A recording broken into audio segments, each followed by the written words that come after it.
South America, Central America, Egypt, the ziggurats in Mesopotamia. All of the evidence is there.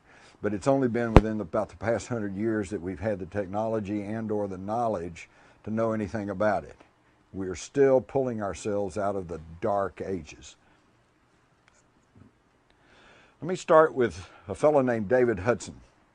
He was a Phoenix area farmer, and when I say a farmer, this is not a guy with a mule. He was a multi-million-dollar farm corporation.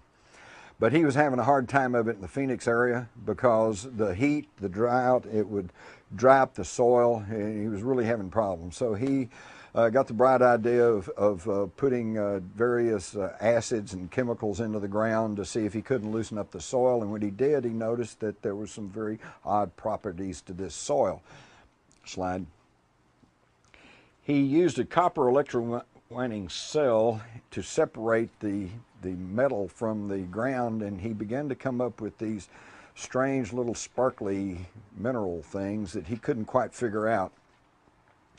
And so he took it to some local chemists and local geologists, and they couldn't quite figure it out either. And it turns out that actually what he was dealing with was an unknown, heretofore unknown property, a monatomic element. Slide. He named it an orbitally rearranged monatomic element. Interestingly enough, ORME we find in ancient Hebrew meaning the tree of life. Isn't that interesting? And the reason he named it this, because these were single atom elements, okay, that were derived primarily from gold, silver, platinum metals. And slide. This was back in the 70s. By the late 80s and 90s, we see a number of scientific papers. This is being very much talked about in the scientific world, but is still not known to the general public, and it's pretty esoteric. These single atom elements can be rearranged by orbitally changing the nucleus of the atom. Slide. Now what he found was very unusual. When he was able to separate these monatomic elements from the ground and from other elements, it produced, and under certain heating procedures, he was able to produce a white powder. And when you put the white powder in a weighing pan, they found out the pan weighed less than it did before you put the powder in it. So it had some sort of anti-gravity property to it. Then it got stranger because they found out that if you heat treated it to a certain degree, the white powder would disappear. Well, now they really got excited because they thought, wow, you know, here's invisibility perhaps. And of course, then he started attracting attention from the big guys because who wouldn't want an invisible tank or an invisible plane? But what they found out is that they'd stir around in the weighing pan, you know, and say, gee, I wonder where it went. And then when it cooled off, and came back to the white powder, it was in the exact same configuration as when they first put it in the pan. In other words, it didn't just disappear. It went somewhere. Okay, so now we're finding that this manipulation of this atomic material can shift it into another dimension. All right, so now they're getting excited because, hey, maybe this is the key to unlocking faster than light drive, limitless free energy, dimensional time travel, and they also found that it had physical properties, that you could ingest the white powder, and that it basically didn't heal you, it cleaned up your DNA and make you where you didn't have to be healed. So now we're talking about perhaps longevity, because we all know that every few weeks or so, every cell in your body is regenerated. There's not a cell in your body today that's the same cell that was there, say, 10 years ago. All right? So why can't we live for hundreds or thousands of years if we just keep regenerating our cells? Because at the end of our DNA strand is what they call the telomerase caps. There's a cap on our DNA. And when it gets to a certain time in your life, those caps kick in and you quit reproducing the cells. And what happens then? You age and you die. Oxidation. Slide. Now we know today that the structure of the atom is a lot different than what I was taught in school. This is Walt Disney's version, you know, our friend the atom. And we now know the atom is composed of all these various things, which I won't bore you with, mainly because I don't even understand them myself, because I don't claim to be a scientist or a highly technical person. I'm just a reporter, okay? Slide. But the atom is totally different. But we also know that in the atom, the nucleus, and then you have your electrons and protons and neutrons. The atom is mostly space. This is what I mentioned earlier about the fact that even our reality, everything we think is really hard and solid, is really just made up of atoms, and within those atoms is an immense amount of space. And yet within those spaces, the energy generated by these neutrons and protons and stuff is absolutely immense. And we're finding out things about this continually. They recently found out that protons have mass. Okay? It's a complete surprise to me. I didn't even know they were Catholic. It's a joke. All right, slide. They also found that by treating these monatomic elements, you can change the shape of the nucleus. And you can turn it into a dumbbell-looking thing. And I found that really intriguing because, of course, we all know that that looks very, very close to what the symbol for infinity is. So what we're dealing with here is the basic building blocks of life, energy, the universe. Slide. It also could be what we're learning to adapt as fuel cell technology. They are finding that, you can read this for yourself, these are some fuel cells that they're experimenting with United Technologies, and it's all based on energy conversion rather than fossil fuel or burning something or whatever. So in other words, this, of course, this technology that we're talking about would be of intense interest to energy executives and anyone who is heavily invested in the energy field. I'm going to here to tell you right now that there is tons of alternative energies out there. The reason we don't have it is because the big guys have not figured out how to get a monopoly on it. If we go to hydrogen, you can take an electrolyzing plate, you can separate, you know, what's water? H2O, 2-part hydrogen, 1 part oxygen. So you can separate that through electrolyzing, and you can get hydrogen. So we could all get enough hydrogen, so, you know, you can't get a monopoly on it. Biodiesel, biofuel. You know, we can all grow some potatoes or corn or whatever, so they couldn't get a lock on it. They're going to fuel cell because they got to figure out what to put in those fuel cells to make them work that we can't get. And then we'll get it. Okay? Y'all live, most of you have lived through the time when the cigarette industry was fighting tooth and toenail, and for every scientific study showing that cigarette smoking was harmful, they had their scientific study showing that, well, their methodology was wrong, or no, it's actually good for you, or whatever. This was a delaying tactic until those giant cigarette companies could diversify. Okay? Today, the big cigarette industries, cigarette sales still into the millions of dollars, is still only a small fraction of their total profits because they diversified in other things. We're in the middle of this now with petroleum.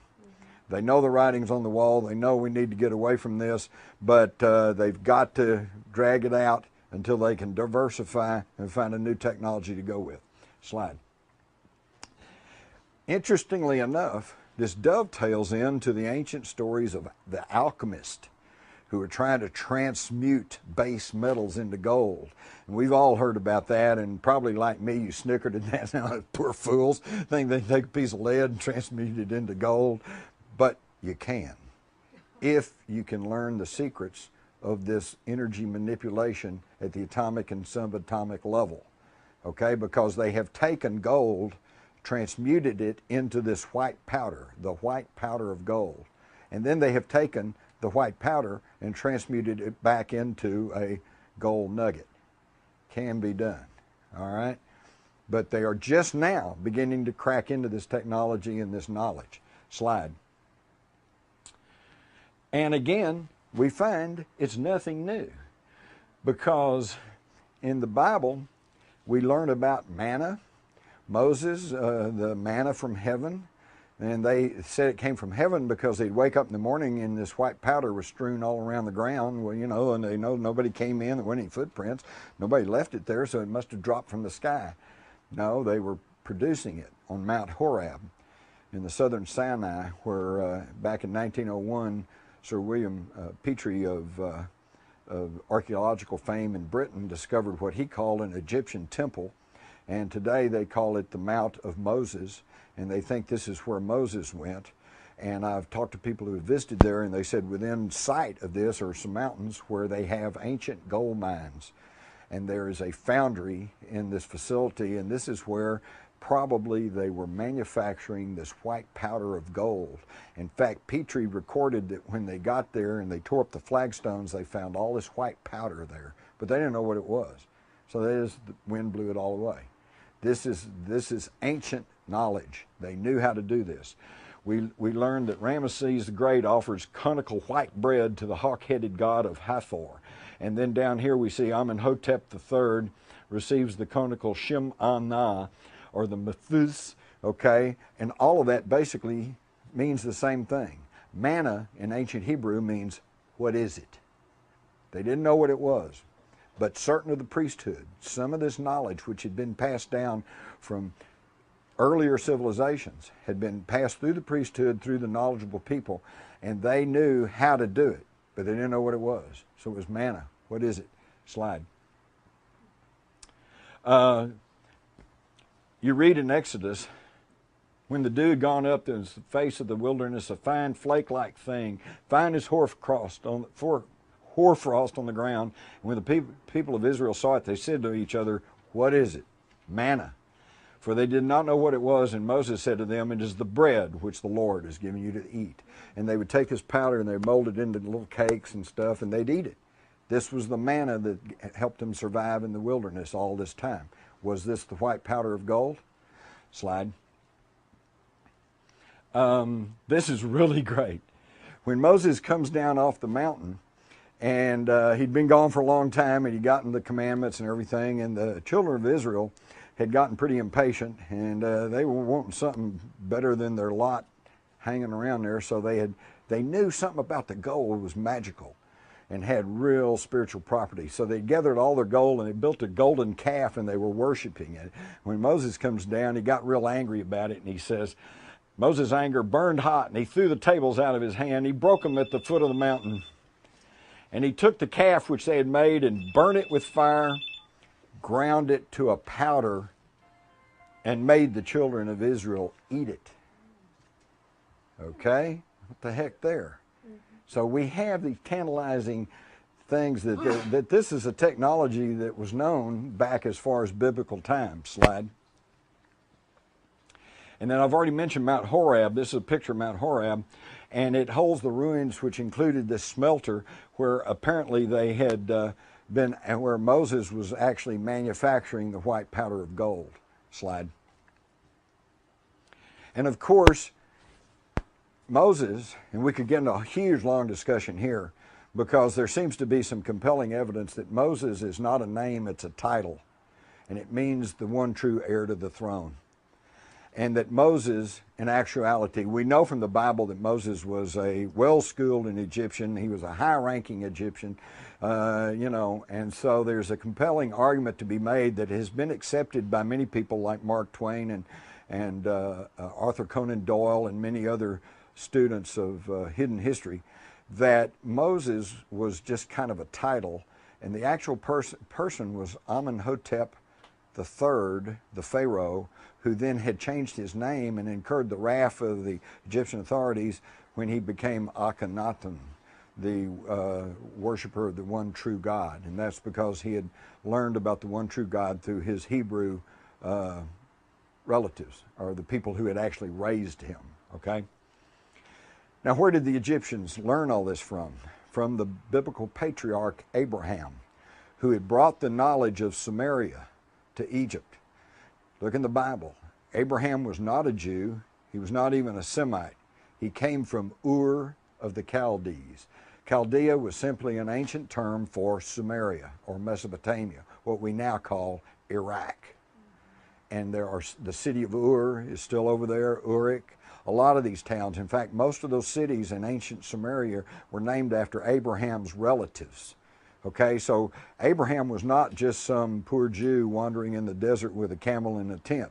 He was a very prominent and probably royal Sumerian who brought the knowledge of the ancient Sumerians to Egypt. Shortly thereafter, the whole Egyptian civilization sprang full-blown into existence. And what I found in researching Rule by Secrecy is that it was surprising to me. The earliest dynasties of Egypt were the most advanced. So the Egyptian civilization did not start, you know, from a primitive and then build into this exquisite civilization. It started off as an exquisite civilization and then digressed and devolved. And all of it because of the information that goes back to Sumeria. Slide. So we can see that Abraham comes from Ur of the Chaldees, goes up to Haran, comes all the way through Canaan, and ends up in Egypt. Slide. All of human history resides in Baghdad because that was the fountain of Western civilization for certain. Slide. The ancient Sumerians obviously knew a lot more than we even give them credit for.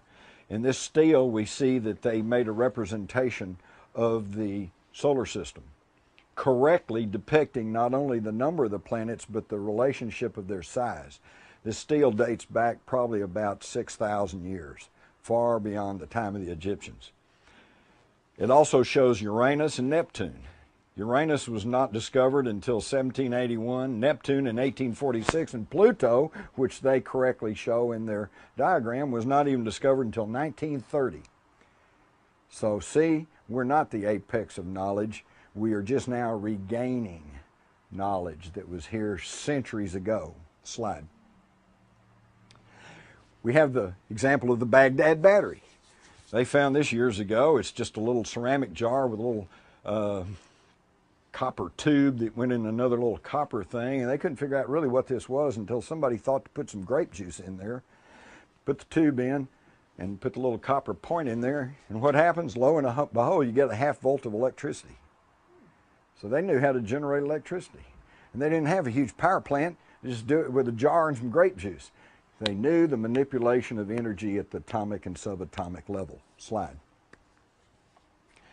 And how do we know they knew all this stuff? Because of the Sumerian clay tablets that are still in existence. There are over 500,000 of them. 500,000 of these tablets are known to exist right now, and only about 20% of them have been translated. Isn't that amazing? Some of you young people here, if you want to know what to do with your life, learn to translate Sumerian.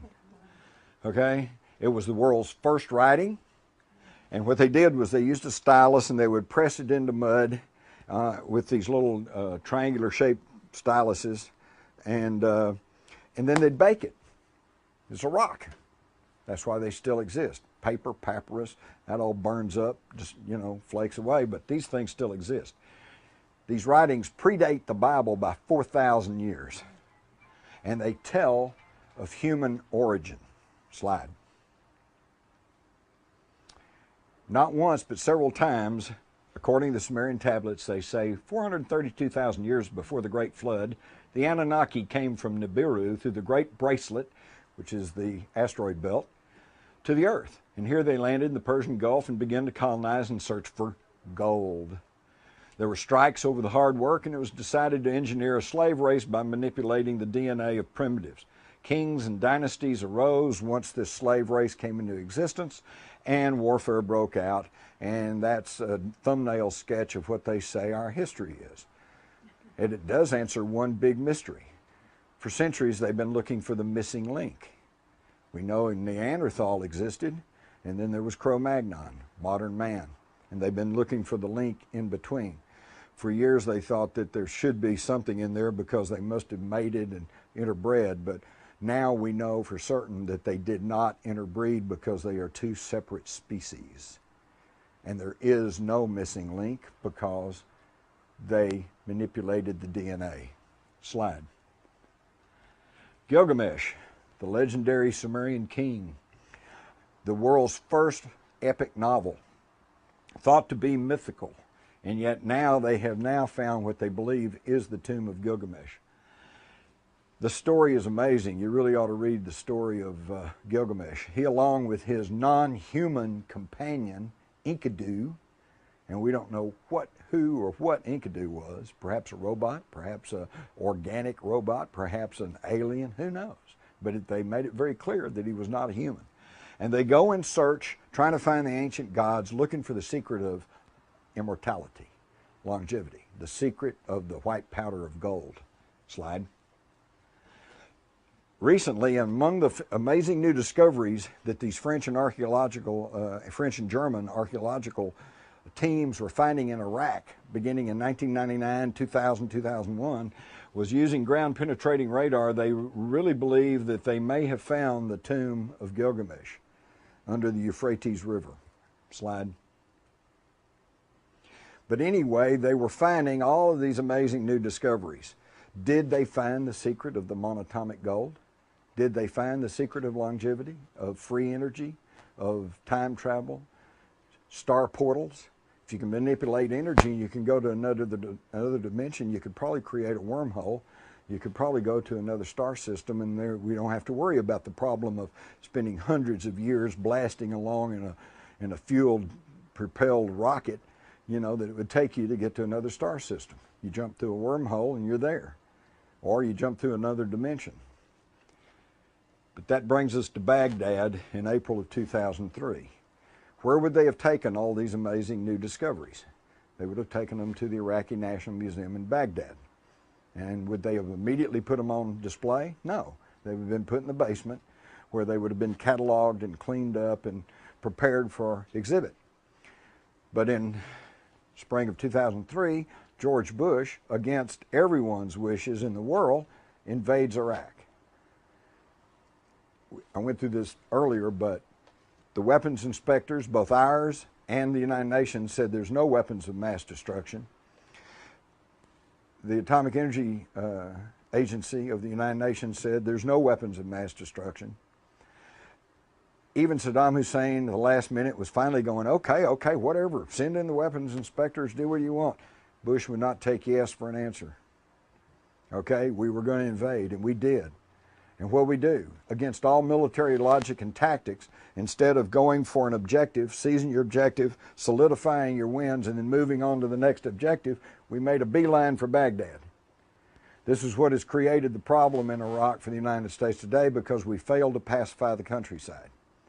And what happened in Baghdad? Well, they put a Marine Guard on the Ministry of Oil, but there was no guard on the Iraqi National Museum, although several museum officials from around the world had already secured the promises from the Pentagon that they would protect the priceless treasures in the Iraqi National Museum, but it didn't happen. Slide.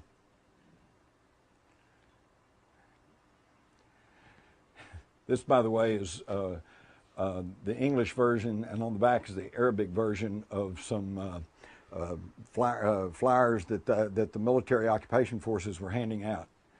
The coalition will destroy any viable military targets. The coalition does not wish to destroy your landmarks. We do not wish to harm the noble people of Iraq. To ensure your safety, avoid areas occupied by military personnel. So, you know, we went in there and said, you know, everybody clear out because we don't want to destroy you. And yet, even to this day, we are continuing to bomb and to destroy some of the most sacred and ancient places in Iraq. Slide. And this is what the Iraqi National Museum looked like after the looting. Everyone concerned said the looting was done by an organized band. Now, there were probably and undoubtedly some street people, some thugs that were hired to go in to give it the appearance of a looting mob. They went in, they sacked a lot of the upper floors, broke into exhibits, this, that, and the other thing. Slide. 170,000 items were looted. Slide. Ancient things dating back God knows how long. Gone. Slide. Safes opened up. Vaults opened up. Slide. Slide. But, of course, we did guard the oil ministry. Slide. Now, oops. Marine Colonel Matthew Bogdanos, Deputy Director of the Joint Interagency Coordination Group that investigated the looting of the Iraqi National Museum on orders of General Tommy Franks. The basement is what we've been calling the inside job. And I will say it forever like a mantra. It is inconceivable to me that the basement was breached and items stolen without an intimate knowledge of the museum, without a plan, without a conspiracy. From there, about 10,000 pieces were taken, and we've only recovered 650 approximately. That was in an article in Archaeology in January, February 2004. Now, what was in the basement? All the new stuff. Did they get the secrets of the Monatomic Gold? Slide. We go back again and we learn, and I'm sure some of you have heard that Saddam Hussein considered himself the reincarnated Nebuchadnezzar. You didn't know that? And he was rebuilding Babylon, right? So maybe that was another reason we had to stop him. He might have been trying to restore the grandeur that was once there in this prehistoric civilization. Well, then that behooves us to take a look at King Nebuchadnezzar, and of course we mostly have to go to the Bible, but we find that King Nebuchadnezzar built what the Bible preachers will tell you is the fiery furnace.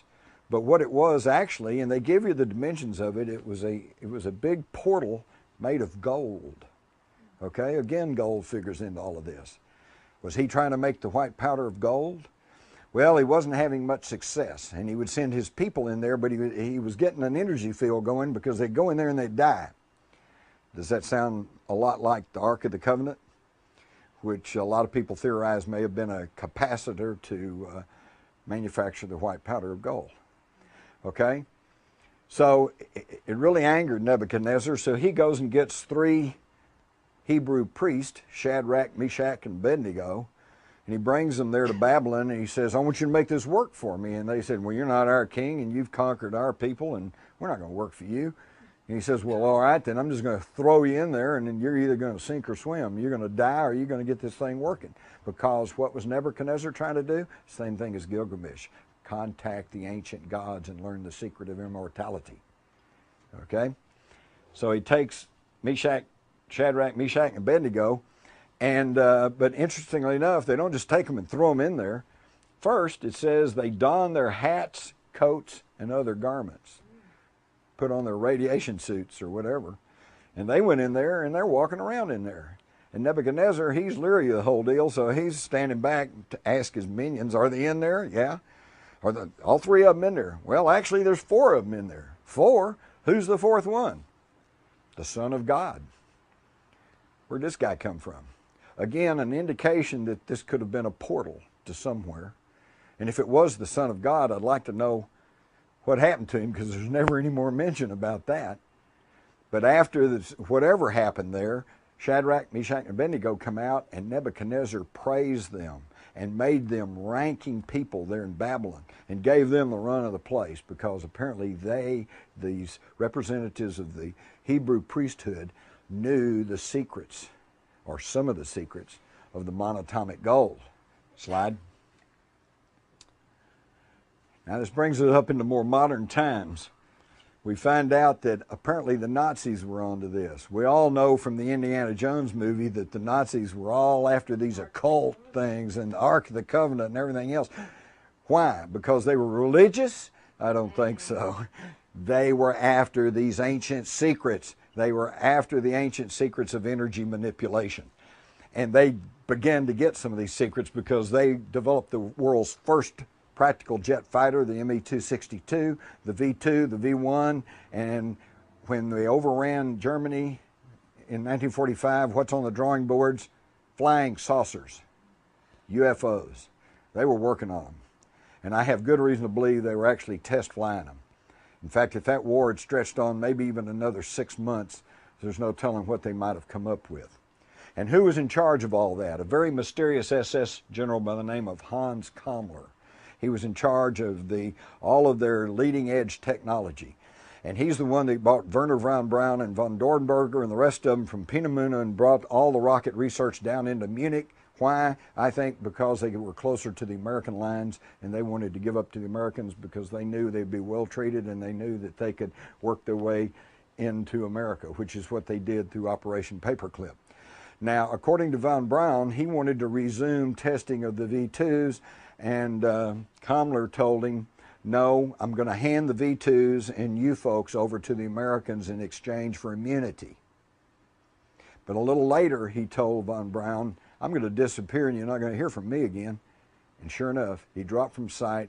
And even though there were reports that Kammler was seen in the United States in the 50s and early 60s, there is no record of what happened to him. But we know that he did not turn over the V2s or the V1s, okay? But yet, if he was in the United States and if he did survive the war, what did he hand over to the Allies in exchange for immunity?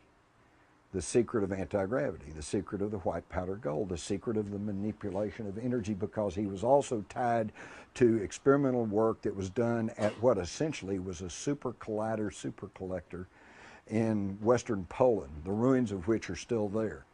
Slide.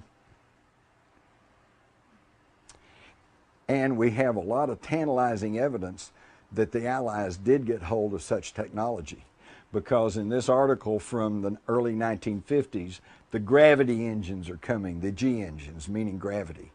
And we have huge, very prominent aviation pioneers like L.D. Bell saying, we're already working on nuclear fuels and equipment to cancel out gravity. And Bill Lear, developer of the Learjet, all matter within the ship would be influenced by the ship's gravitation alone. They were beginning to crack the door open on the secrets of the manipulation of energy at the atomic and subatomic level. But bingo, it all goes dark. It's like it didn't happen. And when they finally rolled out the Avro car, which was a joint saucer development between Britain, America, and Canada in the late 50s, they rolled out this flimsy looking thing that wobbled around a little bit, and they said, gee, it didn't work. Was this simply a cover for their anti-gravity research? And this leads into the fascinating speculation of, is there a dark, shadow government-run alternative space program? And it even gives me the thought, some of you may be well aware of the controversy over whether or not we actually went to the moon because of the problems in weight and in thrust and in the expansion, expendable of fuel, this expending of fuel, et cetera, radiation, because the Van Allen belt stretches, according to Van Allen, for thousands of miles further than NASA wants to admit, which means they would have been bombarded by intense radiation, which would have been fatal. So how did they get through all of this? And there seems to be a legitimate controversy over that. And yet I have spoken to the astronauts, and I'm still not prepared to say we didn't go to the moon. Perhaps we went to the moon using technology other than what we've been told. And maybe even the astronauts themselves don't know. Perhaps they were put in a rocket and the rocket was shot into space. And during that period when they're blacking out and not all with it, the anti-gravity kicks in and they're pulled or pushed through this super technology. Speculation, but it could explain that anomaly. And we also have General Nathan Twining's memo of 23rd of September 1947, where he's talking about UFOs. And he says the phenomena reported is something real, not visionary or fictitious. They knew at the beginning in 1947 that this was all real. September the 23rd is an interesting time period because this was just 2 months after the crashes in Roswell, New Mexico. It's also the same day that President Truman signed the National Security Act of 1947. This is what's done us in, folks, because we all know that the National Security Act of 1947 created the CIA. We know that it changed the name of the War Department to the Defense Department, a little PR change. But what a lot of people don't realize or haven't really understood is that it also created the National Security Council.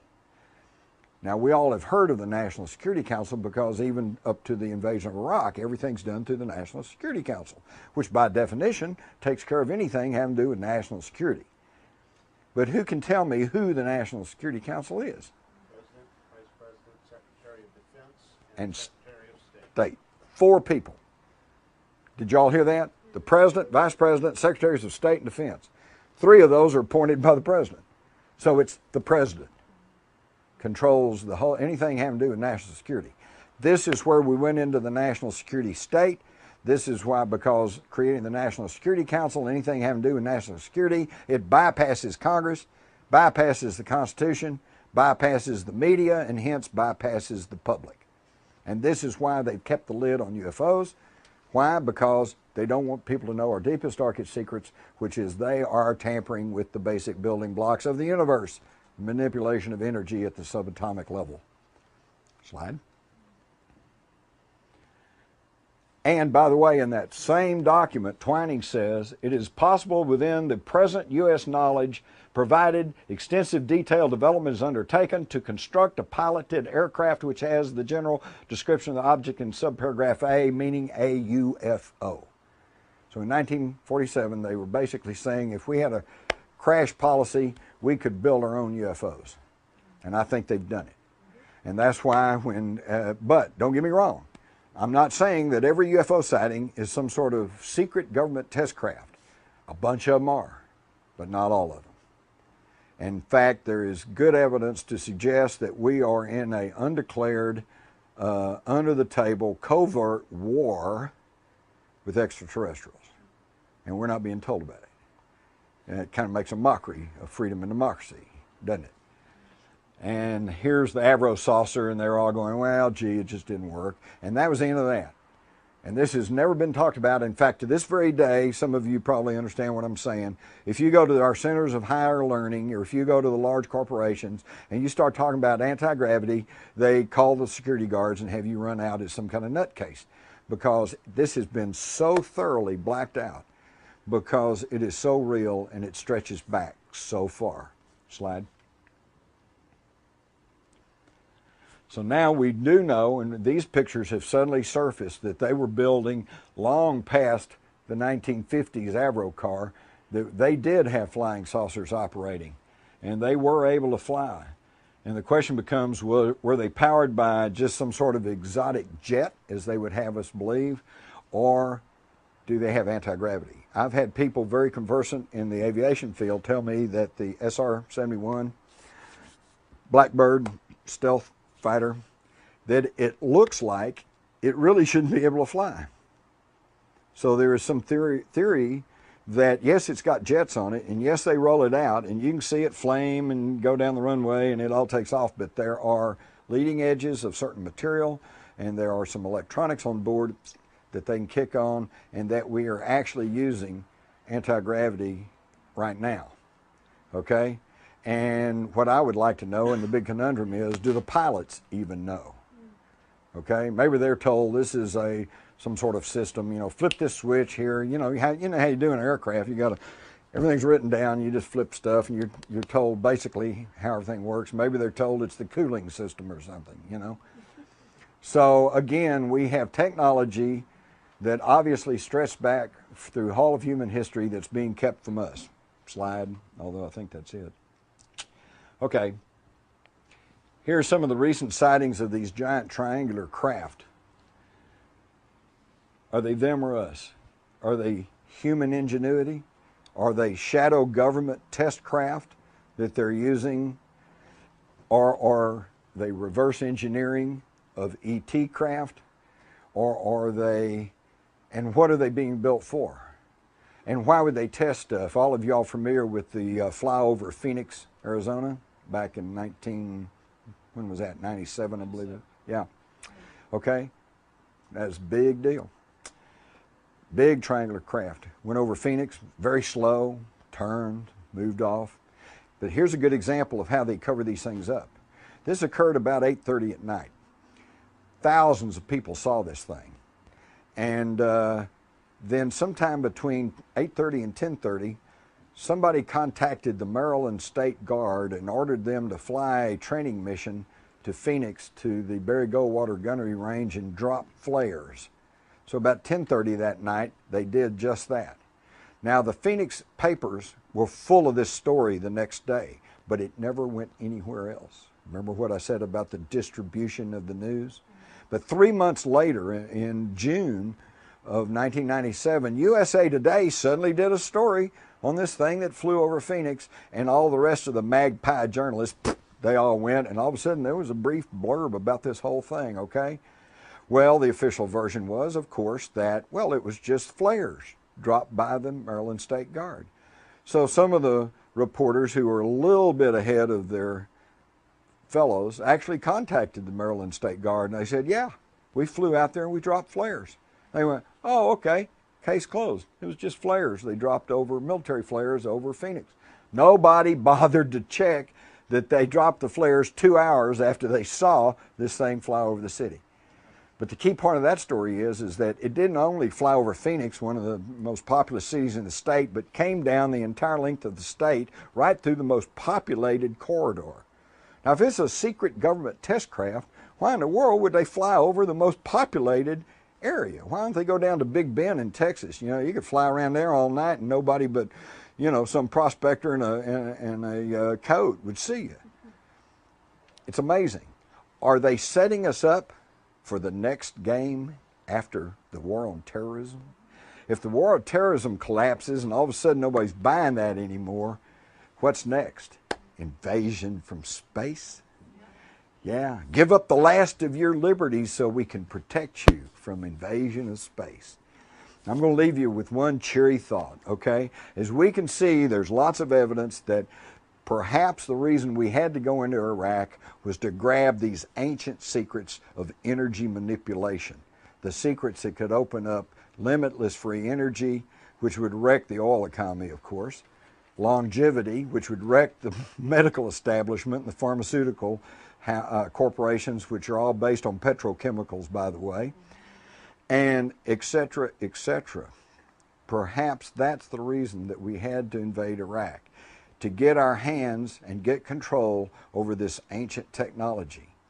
But what worries me is that right now, as we meet right here today, somewhere deep underground probably, there is a covert government-sponsored lab where we have scientists working on this, and they are tampering with the basic building blocks of the universe.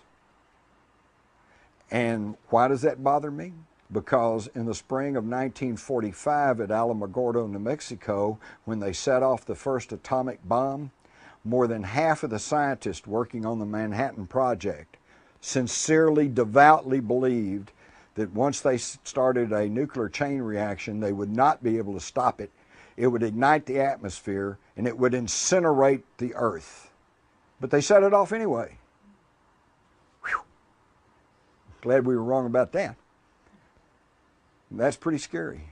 Somebody says, well, let's try this. Flips a switch and the whole universe winks out of existence. Now, again, maybe it's just because of my libertarian instincts, or maybe it's self-preservation. But I think we need to know about this stuff. The time for this military industrial secrecy is over with. If we're going to continue to call ourselves a free people, we have to have free knowledge of what the heck's going on. Now, I was in the military. I was even in Army intelligence. I do realize that there are some secrets, strategies, disposition of troops, etc. There are some secrets that need to be held in true national security. But when they're dealing with all our lives, all our futures, all of our possibilities for life on this planet, I'm afraid that that goes a little bit beyond just national security. Now, thank you for your time.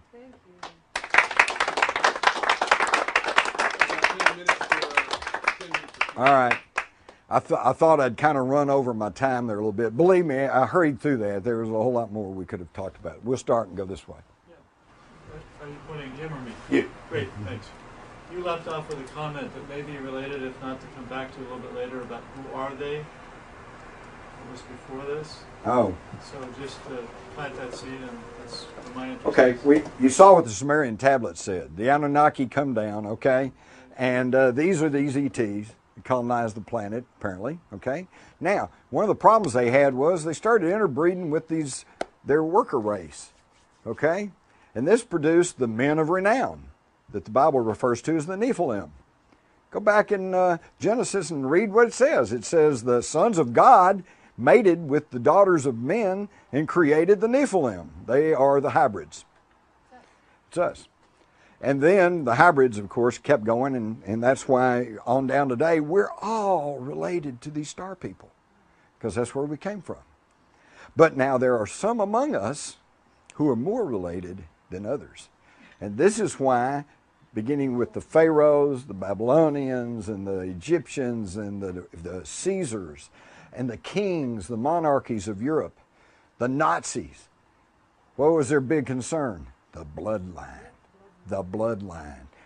Whoever the rulers think that they have the right to rule the rest of us human cattle because they are of the more direct bloodline. And that is your they. Okay, now we could get into names, some of which you would recognize, like the Rockefellers and the Rothschilds, but then there's lots of other names, the black nobility of Europe. Go get a roster of the Bilderbergers and you'll pretty much figure out who they are. So you're saying these aliens brought their workers with them, or they were... No, they created them while they're here. In fact, this fellow back here pointed out that it didn't all start in Mesopotamia, it started in Africa. And he's absolutely correct, okay? But if you read the tablets, you'll find that it gets complicated, but there was a being known as Enlil who was the mission commander. And initially they landed in the Persian Gulf. And initially they began to try to extract gold from the water, but that was a slow, tedious process and they weren't getting much gold. So that's when they decided they had to go out and start excavating for gold. And so now you find ancient gold mines in Africa, in South America, in China, okay? So they were all over the world, okay? And eventually they built up this worldwide civilization, which then somehow collapsed, either through wars and or geophysical changes, okay? But their science officer was a being known as Enki.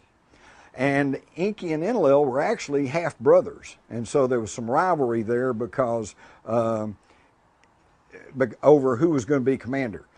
Enki ends up, this is all according to these tablets that predate the Bible by 4,000 years. Enki ends up in the Abzug, which has been translated as Africa. And it was Enki, there were some strikes, there was some revolts among the Anunnaki who said the work is hard. We don't like being in these mines, digging for this gold. And so they were having some problems and they were trying to figure out what they're going to do. And by the way, the reason they wanted the gold was for various reasons, perhaps to produce energy, perhaps for this white powder manipulation, but primarily to take back to their home planet to repair their ozone layer.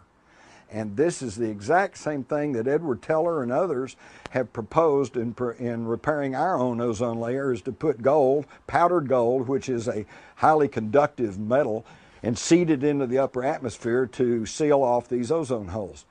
Okay, so they said, okay, what are we going to do about this? And Enki is the one who said, well, I got a solution. Instead of abandoning this planet or killing all the workers because they won't work, why don't we create a slave race, a worker race, okay? And interestingly enough, they had the same arguments that we have. They said, well, it's not up to us to play God. And his counter argument was that number one, we're not playing God because we're not creating some new race. We're just tweaking the DNA of an existing being, okay? And two, we need this so that we can get the goal we need and all like that. And his view prevailed. And then in the tablets, they tell you how this was accomplished. They took the ovum of a primitive earth female, shall we call her Lucy?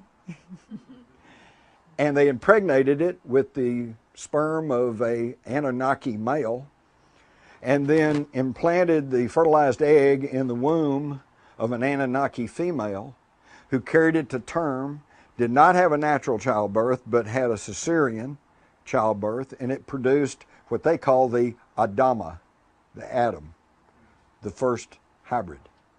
Okay, and initially these hybrids were like mules. They could not procreate. So they had to keep creating all their workers, okay? It's a long, lengthy, fascinating story, but eventually there was the whole thing here, but eventually they finally tweaked it to the point to where the mules could reproduce, and this is where we have modern man. Yes? What about scientists that have mysteriously died or disappeared? Any connection with these laboratories underground? Are you talking about the microbiologist? Yes, that's pretty spooky too, because I am well aware of that. There's a whole how many are there now? 14 or something like that? 18? There's a dozen or more of the world's most preeminent microbiologists who suddenly, in the wake of the anthrax attack, suddenly died or disappeared and never been heard from. Why? Because they could have told us where that anthrax came from, even though it's now leaked out that it was weapons grade and that it could only have been produced by the United States. And yet nobody has been caught. Nobody's been prosecuted for this. Deadly attack. People died. And it also worries me because if there is another major anthrax attacks against some civilian population, say in Los Angeles or San Francisco or whatever, where are the guys who are going to come say, well, here's what you do about it? Here's the antidote. Well, I just wanted to add something to that. There's some people think that these microbiologists were connected with the study of gene-specific diseases, that maybe SARS is a representative of, and that can affect different populations that maybe have blue eyes or black skin or whatever. When the Israelis like to design a disease that would only attack Arabs. I know it. That's the problem. In fact, yes, they've been working on that ever since Vietnam. In Vietnam, they were trying to come up with some pathogens that would attack Asians. It's really spooky. That's why I say we got to get rid of this secrecy. We got to get rid of this national security state for our own protection. Because, see, here's the whole key to freedom. If I allow any law, any policy which restricts somebody else's freedom, I'm not free. Because once you allow that, then what's to protect you? Nothing. Pastor Martin Niemöller in Germany pretty well articulated that. He said, well, they came for the Jews, but I wasn't Jewish, so I didn't say anything. He said they came for the Masons, but I wasn't a Mason, so I didn't say anything. Came for the Gypsies, but I wasn't a Gypsy, so I didn't say anything. He said when they came for me, I didn't have anybody to turn to. The only way that we can guarantee our personal freedom is to guarantee everybody's personal freedom. Even the ones you don't like, even your skinhead Nazis, even your weirdos, even your, yes, even the Republicans, we've got to guarantee everybody's personal freedom, because once you get the ball rolling in curtailing freedom, then there's no stopping it, and there's no guarantee that you won't get caught up in it, and they'll say, everybody with a beard, you go to the camp. Okay? Yes. Could you go into the whole connection with Antarctica and your earlier parts of your presentation? So I've heard a bit about it, but I'm not that clear on it. About Antarctica? Oh my God! Well, we could have another whole presentation on that. That gets into Agartha, the Nazi base down there, Queen Maud's land, which they renamed Neuschwabenland. That was where all the submarines were heading after World War II. Then you get into the more modern times when they found the lake under there, like Vostok, and the warm lake under Antarctica. There's all sorts of stuff going on in Antarctica. Perhaps this is one of the places where they are studying these microorganisms, because if you'll recall, they suddenly had a bunch of doctors and medical personnel that they had to evacuate out of Antarctica. And by the way, I don't know if it's still that way, but at one point they pretty well had sealed off. Antarctica is one of those places that us free Americans really can't just go to. You can't just say, oh, I want a ticket to Antarctica, I'm going to go down and look around. There's all kinds of stuff, but to me the main concern with Antarctica is the Ross Ice Shelf, because it's melting. All right, the North Pole, the U.S. Navy meteorological station at the North Pole said there will be no ice at the North Pole by 2015, which is pretty close. Okay, now that's not a big deal, because at the North Pole all the ice is sitting in water, so the volume will be the same. You're going to have water instead of the ice. Okay, but Antarctica is a different situation. You've got the Ross Ice Shelf, which is a huge, probably the size of Texas or even bigger, that's sitting on a landmass. And it's not even, it's kind of at a slant, and it's being held essentially by an ice pin, okay, that's keeping it from sliding off into the South Atlantic, and that ice pin is melting.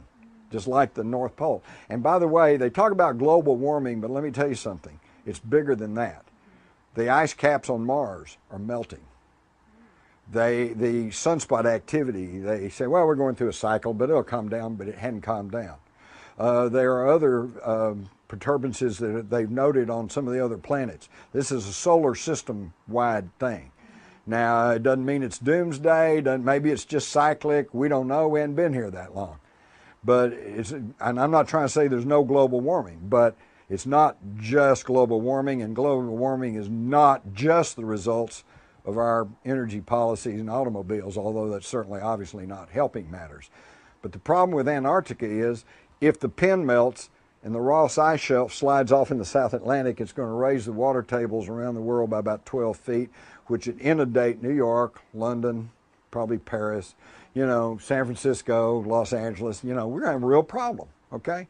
And this probably will all happen within our lifetime. So what do y'all do about it? Beats me. You're going to have to decide for yourself. But I know I'm in a very solid place in Texas, and I have an underground house with a log house sitting on it, my own well, and you know, I'm there, and that's no guarantee. You know, I've since coming out here, I've had a lot of people tell me there's going to be a terrorist attack on September the 27th.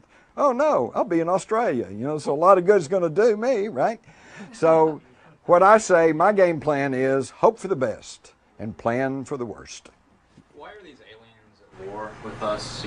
They're not at war with us, we're at war with them. Okay. Because they want to keep this, they want to keep all this secret.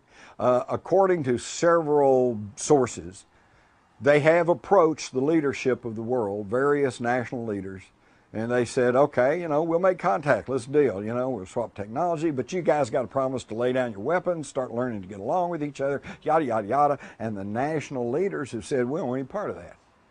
I'm in control here and I don't want to give it up.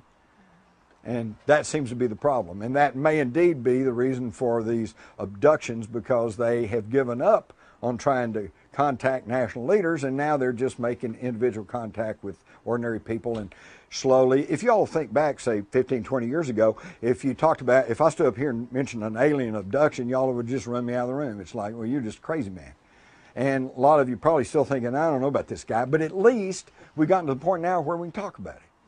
And another 10, 15 years will be, oh yeah, I know somebody had an alien abduction, or maybe they're here. You know, we have to acknowledge that that this is a real issue, and that it is real. And it's like Twining said in 1947, it's not hallucinatory or fictitious. This is real, and it is real. And let me tell you something here. If you guys, obviously you all are interested in what's going on in the world, or you wouldn't be here today. But let me tell you something. If you try to figure out what's happening in the world today and try to figure out geopolitics, and you turn your back and ignore the UFO ET connection, you'll never figure it out, because you're missing a big piece of the puzzle. And that's why we're in such difficulty here. You got guys in Washington who they don't want to hear anything about UFOs. Go to the news media, they run you out of the office to try to talk about UFOs. So how can they possibly figure out what's really going on, because they're ignoring a big portion of the equation? I've got a lot of questions. Oh my God. What about the whole fundamentalist thing, and the born-agains, and the prophecies, and Armageddon, and what's going on in the Middle East and Israel? Well, that comes back again. Well, okay. The fundamentalist. Why they call fundamentalists? Because they say the Bible is the inerrant Word of God, and you believe everything that's in there, especially that verse that says, "Thou shalt not suffer a witch to live." So let's go burn the witches. Where's the witches? Well, then you go back and study history. Back in the Middle Ages, they burned the witches. And who are the witches? Number one, women. Number two, they were midwives. Midwives, okay? If you were a midwife, you were pretty much suspected of being a witch, okay? Then they go back again, but is the Bible the inerrant Word of God? As a Christian, I'm a little torn on this, because on the one hand, I really do want to believe that it kind of is, and in a general sense, I think the philosophies that are in the Bible are good, solid works. I think that it was an inspired work of writing, but what you have to understand is it's been edited, it's been jacked with for centuries. Another thing I found in studying the ancient Sumerian tablets, they tell you all about the flood, okay? They tell you all about the flood. God came to this guy and said, hey, build an ark. Use pitch and bitumen to seal it, and you know, put all the seed of every living thing in it, and the ark, the flood came, and the ark rode it out for 40 days and 40 nights, and ended up on Mount Ararat. Exact same story you see in the Bible, except in their tablets, the guy's name wasn't Noah, is Upnor-Pishkin. And this was 4,000 years before the Bible was written.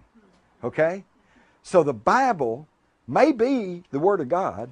It may be full of truths, but it is an amalgamation of history and stories and Sumerian history and things that have been passed along word of mouth.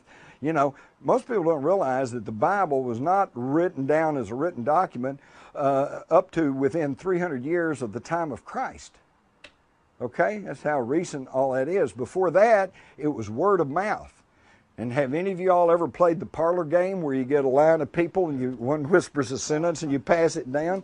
It gets pretty garbled in the translation, okay? Then that's the problem we have. But it even gets worse than that, because then you get the Council of Nicaea, where the Pope Constantine decides, here's what goes in, here's what stays out. Oh, this kind of promotes women in the church. We don't want that. That goes out. You know, da-da-da-da-da, okay?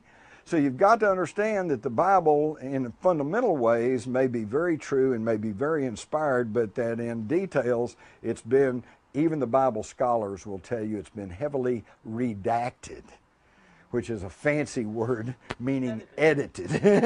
Okay? Is that it? Thank you all.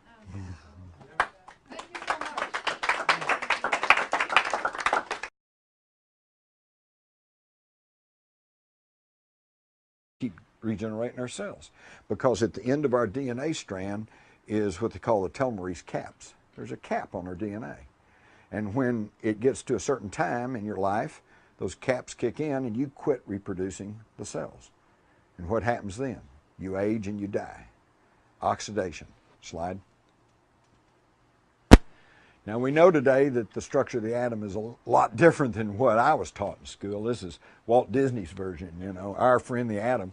And we now know the atom is composed of all these various things, which I won't bore you with, mainly because I don't even understand them myself, because I don't claim to be a scientist or a highly technical person. I'm just a reporter, okay? Slide. But the atom is totally different. But we also know that in the atom, the nucleus, and then you have your electrons and protons and neutrons. The atom is mostly space. This is what I mentioned earlier about the fact that even our reality, everything we think is really hard and solid, is really just made up of atoms, and within those atoms is an immense amount of space. And yet within those spaces, the energy generated by these neutrons and protons and stuff is absolutely immense. And we're finding out things about this continually. They recently found out that protons have mass. Okay? It's a complete surprise to me. I didn't even know they were Catholic. It's a joke. All right, slide. On property, a monatomic element. Slide. He named it an orbitally rearranged monatomic element. Interestingly enough, ORME we find in ancient Hebrew meaning the tree of life. Isn't that interesting? And the reason he named it this, because these were single atom elements, okay, that were derived primarily from gold, silver, platinum metals. And slide. This was back in the 70s. By the late 80s and 90s, we see a number of scientific papers. This is being very much talked about in the scientific world, but is still not known to the general public, and it's pretty esoteric. These single atom elements can be rearranged by orbitally changing the nucleus of the atom. Slide. Now what he found was very unusual. When he was able to separate these monatomic elements from the ground and from other elements, it produced, and under certain heating procedures, he was able to produce a white powder.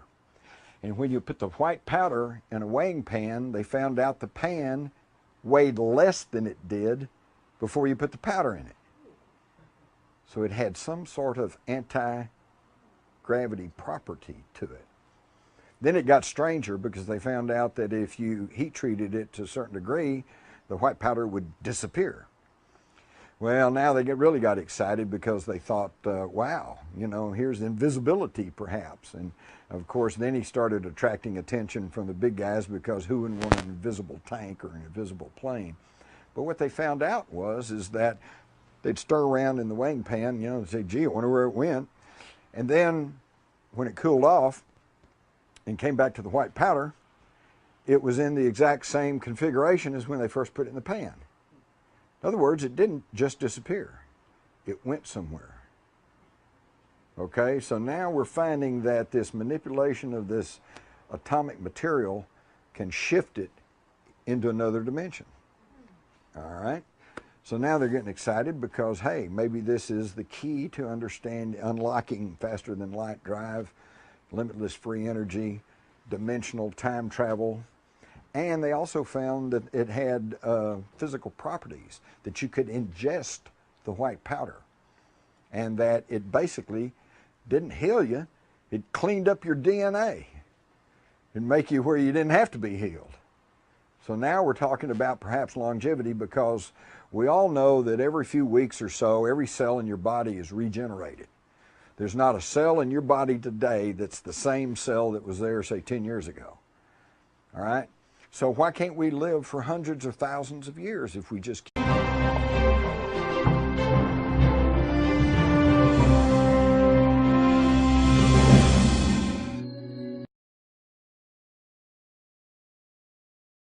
South America, Central America, Egypt, the ziggurats in Mesopotamia.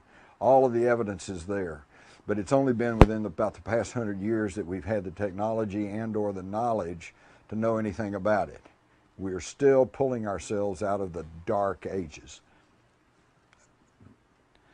Let me start with a fellow named David Hudson. He was a Phoenix area farmer. When I say a farmer, this is not a guy with a mule. He was a multi-million-dollar farm corporation. But he was having a hard time of it in the Phoenix area because the heat, the drought, it would dry up the soil, and he was really having problems. So he got the bright idea of putting various acids and chemicals into the ground to see if he couldn't loosen up the soil. And when he did, he noticed that there were some very odd properties to this soil. Slide. He used a copper electrowinning cell to separate the metal from the ground, and he began to come up with these strange little sparkly mineral things that he couldn't quite figure out. And so he took it to some local chemists and local geologists, and they couldn't quite figure it out either. And it turns out that actually what he was dealing with was an unknown, heretofore unknown. They also found that by treating these monatomic elements, you can change the shape of the nucleus. And you can turn it into a dumbbell-looking thing. And I found that really intriguing because, of course, we all know that that looks very, very close to what the symbol for infinity is. So what we're dealing with here is the basic building blocks of life, energy, the universe. Slide. It also could be what we're learning to adapt as fuel cell technology. They are finding that, you can read this for yourself, these are some fuel cells that they're experimenting with United Technologies, and it's all based on energy conversion rather than fossil fuel or burning something or whatever. So in other words, this, of course, this technology that we're talking about would be of intense interest to energy executives and anyone who is heavily invested in the energy field.